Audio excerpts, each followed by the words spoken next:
হেও হেও। আজকে খাসির ছাড়টা যা রান্না হয়েছিল না বলো। কেন অত অমন করে হ্যাঁ বলার কি আছে? তোমার কি ভালো লাগে নাই? ভালো লাগলে আর কি হবে? আমি তো খেয়েছি মাত্র 2-4 টুকরা, বাকিটা তো সব তুই এই খেলি।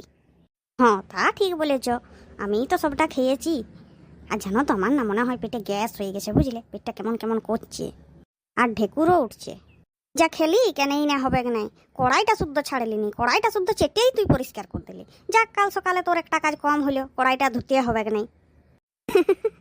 দেখ, যদি বেশি শরীর খারাপ লাগছে তাহলে একটা ইনো টিনো কিছু খেয়ে এলে। ইনো তো ঘরে নাই, ও শেষ হয়ে গেছে। হ্যাঁ থাক, ইনো টিনো লাগবে না, এখন শুয়ে যাচ্ছি, যদি তখন অসুবিধা লাগে তোমাকে ডাকবো। তা দেখ রাত্রে আর ডাকবি নি কেন বল? তুই তো শরীরের আন্দাজ বুঝুস নয়, কিসে ভালো হবে খারাপ হবে, খেয়ে নিবি। এবার তুই খেয়ে লে আর আমি ভোগ করি, অর্ধেক রাত থেকে উঠে জাগরণ করি। বলছি কি যে ডাকবই, যদি খারাপ লাগে তাইলে ডাকবো, নাও লাগতে পারে, এখন আমি ঘুমিয়েও যেতে পারি। হ্যাঁ হ্যাঁ, সে পরে দেখা যাবে, গেলে যা হবে তখন দেখা যাবে। এখন শুতো, অনেক রাত হয়েছে, ঘুম পাচ্ছে। হ্যাঁ লাও শুয়ো।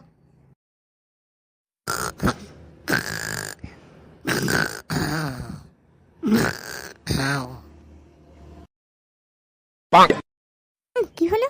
একটা কিসের আওয়াজ এলো? কে জানে কি বটে, যা বটে বটে ঘুমিয়ে যায়। কি হলো? এত বাজে গন্ধ কোথা থেকে আসছে? এটা তো সে গ্যাসের গন্ধর মতন। ই নিশ্চয়ই গ্যাস ছেড়েছে। ই বললো না কালকে দমে খেয়েছি, পেটে গ্যাস হয়ে গেছে। এটা ইয়ারই কাজ বটে, দেখি দাঁড়া। আমি বলছি ঠিক, এটা ইয়ার কাজ বটে, ই গ্যাস ছেড়েছে, ইয়েই বটে। কালে গাদা খেয়েছে, খেয়ে পরে দেখ এখন আরাম করে নিজে ঘুমাচ্ছে, যেমন কিচ্ছু জানে নাই। আর ওর জন্য আমার ঘুম নষ্ট, সেটি তো আর হবে না। তারপর দাঁড়া, তোর দেখাচ্ছি মজাটা। এই হ্যাঁ গো, শুনছু? উঠ। কি গো, উঠ। কি হলো, এত তাড়াতাড়ি সকাল হয়ে গেল, ডাকছো কেন? ডাকছি কি আর কোনো সাধে? তুই আগে উঠে বস। শুন, ভালো বলছি, ওই খাটটা নিয়ে তুই বাইরে শুকে যা। তোমার কি আবার অর্ধেক রাতে ভূত টুত লাগলো নাকি? এই খাটটা নিয়ে বাইরে কেন শুতে যাবো? সুন্দর ঘুমাচ্ছিল, আমার ঘুমটা শুধু শুধু নষ্ট করলো। এ মানুষটাকে কি যে বলবো।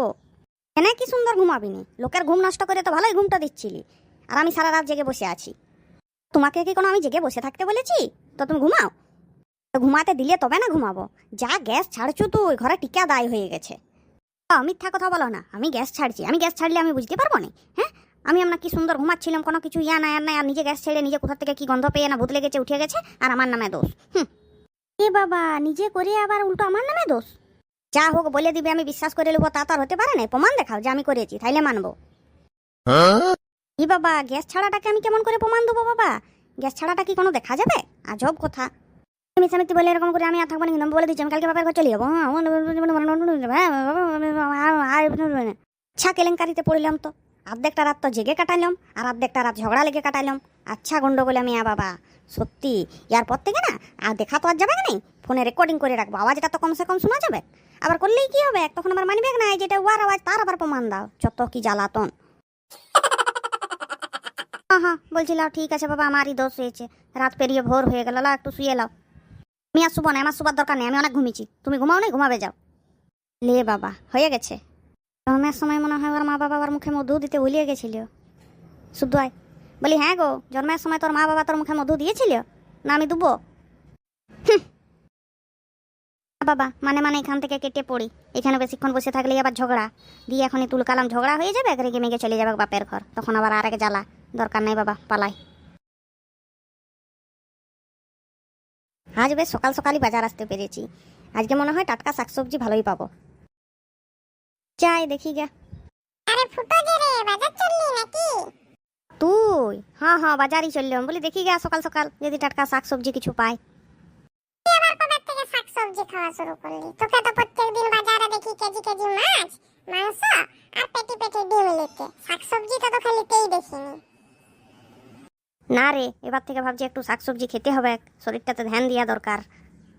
হ্যাঁ বটে তো, শাকসবজি বেশি খাবি, মাছ মাংস কম খাবি, খাইলে শরীরটা ভালো থাকবে। বেশি মাছ মাংস খেলে যে কেমন থাকে তার উদাহরণ তো আমি দেখতেই পাচ্ছি, সেটা আর আমাকে বলতে হবে না, ভালোই জানি।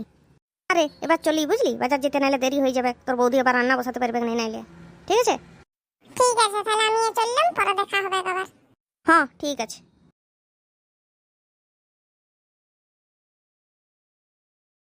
একবার বরং আমার বউকে ফোন করে এলি, দেখি রাগ কমলিও কিনা। হ্যালো, বলি আমি এখন বাজারে আছি, এক ডিবা মধু নিয়ে যাবো কি তোমার জন্যে?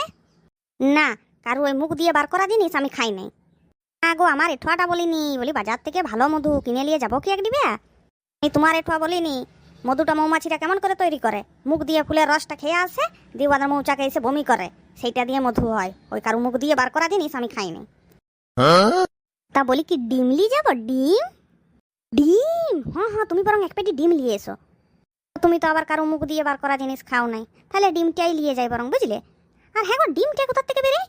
ডিমটা কিভাবে তৈরি হয় জানো কি তুমি? ও, এই জন্যে তুমি আমাকে ফোন করেছিলে লাই। তো আনবে না যখন, না আনলেই পারতে, তা তো ঢং দেখাবার কিছু নাই। রাখো ফোনটা। বলি তুই কি সুন্দর উদাহরণ দিয়ে বুঝালি মধুটা খেতে ঘিনা লাগে, আর ডিমটার বেলায় দুটো তো হয় নাই, আর দুটো চাই। তো বলি ডিমটা খেতে ঘিনা লাগে না? থাক, তোমাকে আর মধুও খাওয়াতে হবে না, আর ডিমও খাওয়াতে হবে না। আমি চললাম বাপের ঘর, তোমার মধু আর ডিম তুমিই খাও। বন্ধুরা, কার কার ঘরে আমার ঘরের মতন অবস্থা কমেন্ট করে জানিও। আর যদি আমাদের ভিডিওটি ভালো লেগে থাকে তাহলে আমাদের ভিডিওটিতে লাইক, কমেন্ট, শেয়ার এবং চ্যানেলটি সাবস্ক্রাইব করে দাও।